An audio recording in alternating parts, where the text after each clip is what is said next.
constitutions to see if you might find something similar. So what did I find that was so interesting? What I found was that the Washington State framers were somewhat antagonistic and you could say even hostile to the concept of natural rights. Now, I understand this sounds really bad, and it also sounds very strange that an American state dedicated to the concept of freedom would say, hey, we have a problem with this thing called natural rights. Well, let me explain why that was the case and why there's something very important to learn from how the Washington State framers avoided the usage of natural rights and instead replaced it with this concept of individual rights.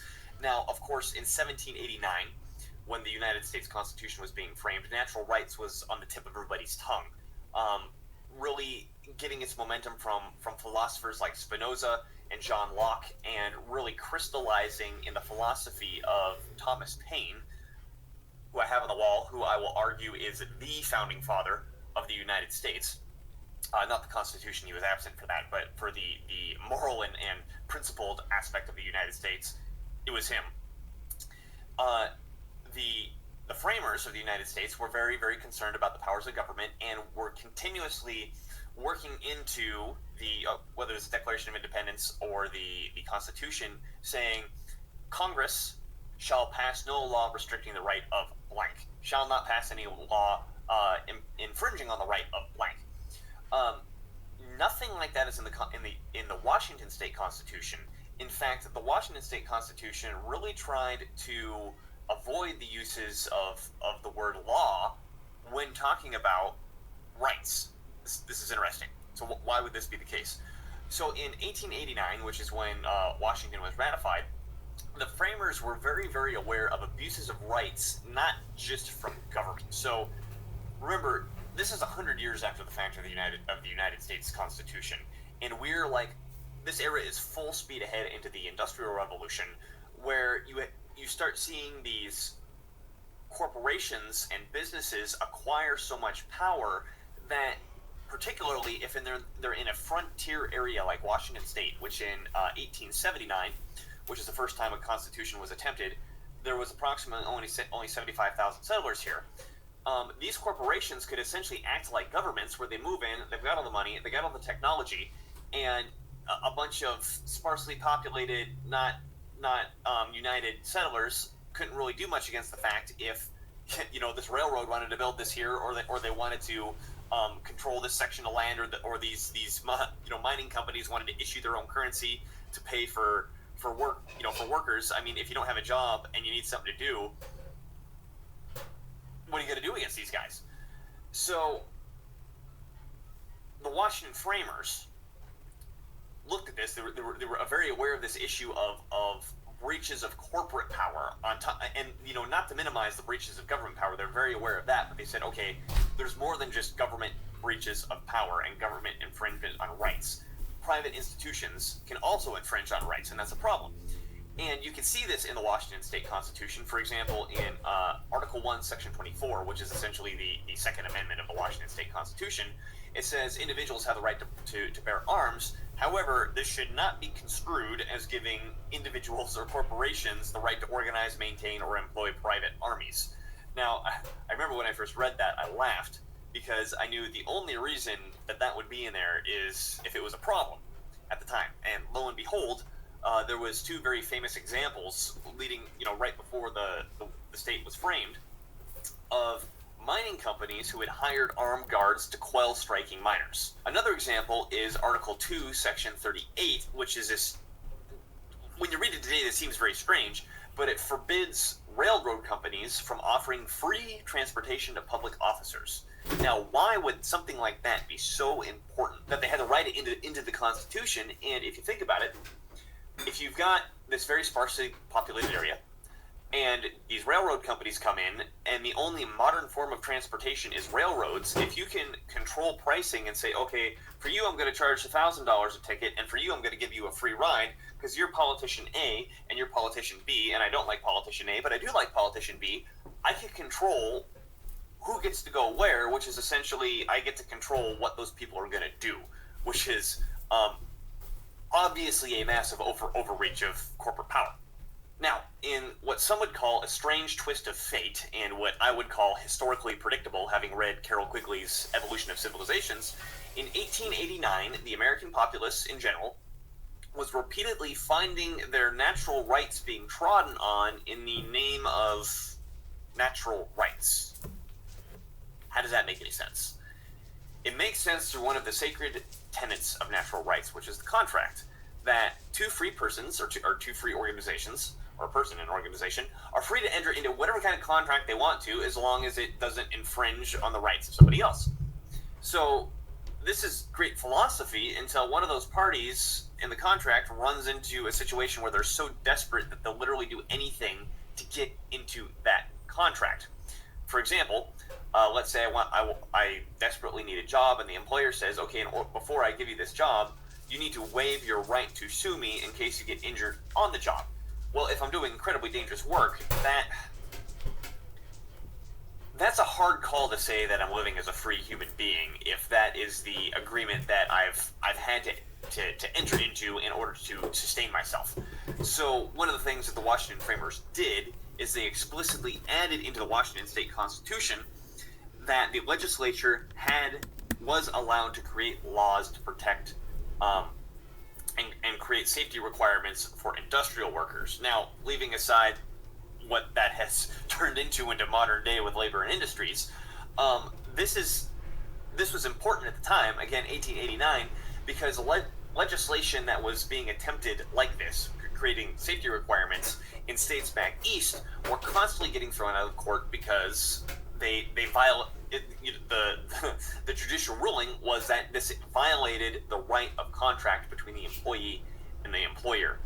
Now, if this challenge to the sacred right of contract is hard to swallow and conceptualize, especially to anyone with a libertarian background, I totally understand. We're really hitting a rift here where things get tense when we're talking about natural rights and how to produce a free society.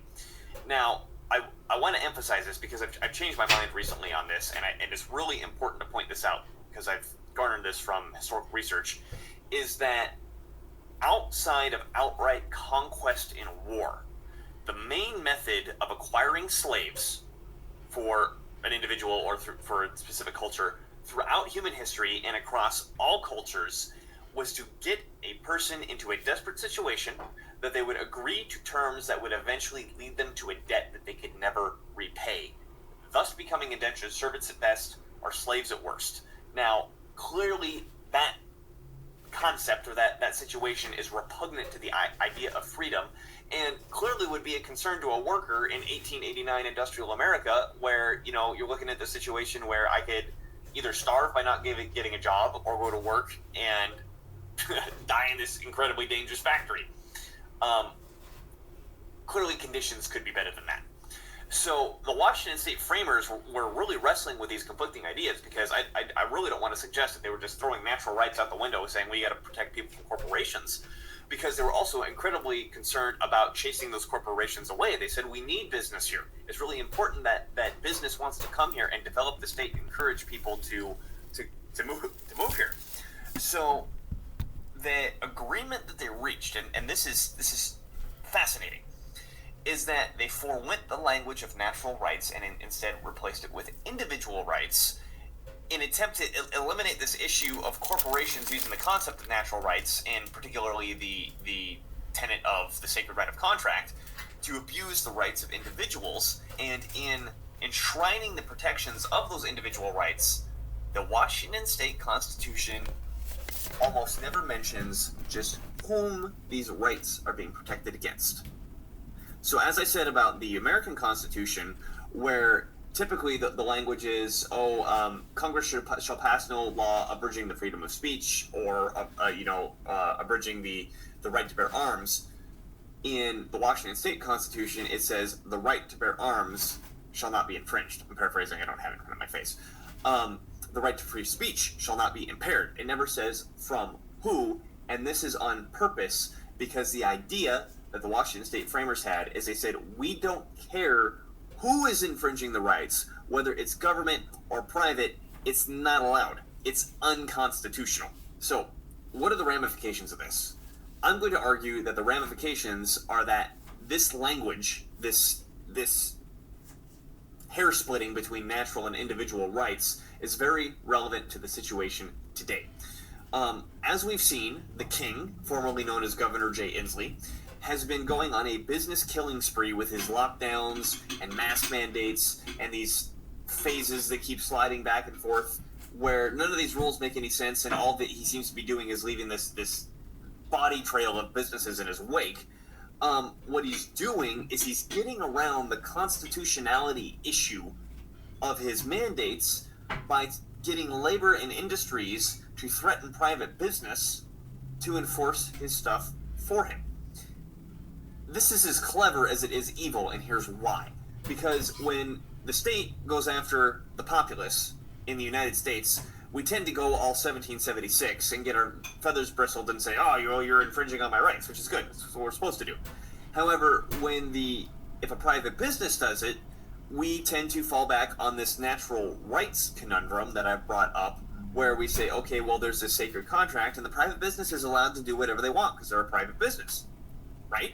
So if I go in and I say, hey, I'm not going to wear a mask because it's my constitutional right that I don't have to put something on my face, it's a right of expression, it's a right of speech, it's a right of whatever, the business can say, that's great. I don't care about any of that. I personally don't want you here. You're trespassing. Get out. Now, that's what the right of the business is, right? They're allowed to do that. Or are they? That's the question I want to bring up. Or are they? This is where I want to reinvigorate the discussion that our state framers had in Olympia on July 4th, 1889. The Washington State Constitution protects individual rights from both government and private institutions.